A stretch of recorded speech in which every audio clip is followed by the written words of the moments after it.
एक टेम्पो अवैध दारूचा ज्या टेम्पोवरती महाराष्ट्राच्या राज्यमंत्र्यांचं नाव त्यांचं पद असं लिहिलेला टेम्पो जे पुण्यावरून विदेशी दारू घेऊन नागपूरला जाणार होता, तर तो टेम्पो नागपूरला न जाता तो पुसदला गेला आणि पुसदला जाऊन ती दारू ड्रायव्हरनं विकली, चोरली. आणि ती घटना घडल्यानंतर काही पत्रकार लोकांनी मंत्री महोदयाला प्रश्न विचारला की अशा प्रकारची घटना घडली, याच्याबद्दल काय मत आहे. तर त्यांनी सांगितलं की तो ड्रायव्हर 3 दिवसापूर्वी बोगस ड्रायव्हर त्या ठिकाणी होता असं त्यांनी स्वतः कबूल केलं. आणि त्यांनी हे पण कबूल केलं की हे ट्रान्सपोर्ट जे आहे ते त्यांच्या जवळच्या नातेवाईकाचे.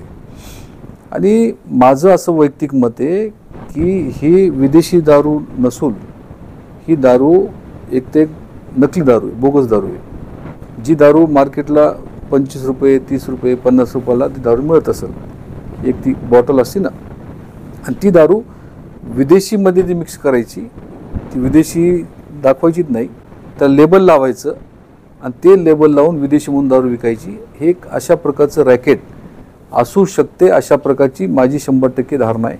हां, त्यांचं नावच आहे ना, मी म्हणण्यापेक्षा त्यांचं टेम्पोवरती नाव आहे ना क्लिअर कट, आणि ते स्वतः सांगतात की माझं नावाचा वापर केला म्हणून माझ्या नातेवाईकांनी. आणि त्याच्यामध्ये ही दारू 100% बोगस आहे, नकली दारू आहे. आणि अशा प्रकारच्या बोगस दारू आपल्या जिल्ह्यात अनेक वेळेस पकडलेली.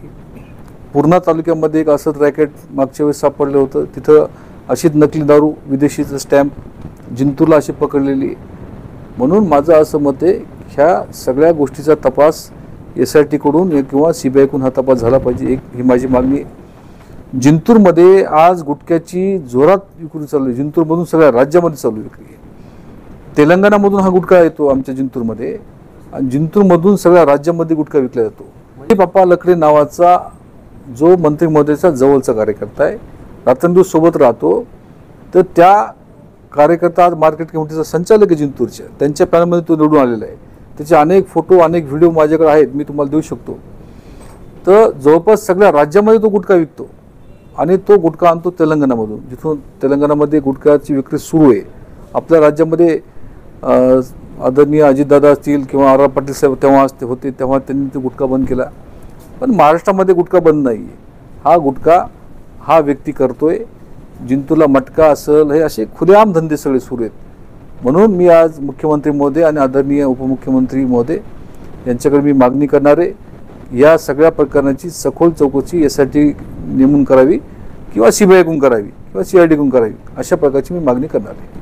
मी आता मला सांगा, ते त्यांचं काय खुलासा दिला मी त्यांचं बघितलं, पण त्यांचं नाव आहे ते स्वतः म्हणल्या ना, माझं टेम्पोवरती नाव आहे. मला सांगा, महाराष्ट्रभरामध्ये आत्तापर्यंत एवढे मंत्री महोदय ह्या महाराष्ट्रामध्ये झाले, पण अशा प्रकारचं नाव टाकून कोणताही मंत्री महोदय अवैध दारू विक्री करताना अशा घटना मला वाटतं महाराष्ट्रात कधी घडलेली नाही आहे.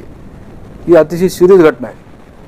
म्हणून मी मागणी केली की जोपर्यंत याची संपूर्ण तपास होत नाही, तोपर्यंत मंत्री महोदयानं हा राजीनामा नैतिकतेने दिला पाहिजे. 16 केसेस दाखल त्या गुटख्यावाल्यावर. मी SPना 2-3 दिवस निवेदन दिलं, IGना दिलं, मी पोलीस महासंचालकाला निवेदन दिलं, त्याचे व्हिडिओसुद्धा मी त्यांना दिले. आणि एवढं असून त्याच्यावर मोका लावायला पाहिजे ना. अद्याप पण त्याला मोका लावला नाही. आता पुन्हा मी SP साहेबाला जाऊन भेटणार, सांगणार आहे की त्याच्यावर मोका लावा म्हणून. माझं मत हेच आहे की दादाचं स्पष्ट मत आहे की चुकीचं कोणी काम करत असेल तर आमच्यासारख्या कार्यकर्त्याला दादा झापते कधी कधी. एखादं चुकीचं काम मी जरी केलं तर माझी काही करत नाहीत ना, ते मला दटवते, चल बंद कर धंदे म्हणून. म्हणून दादाची शिस्त या ठिकाणी राज्याला सगळ्याला माहिती आहे.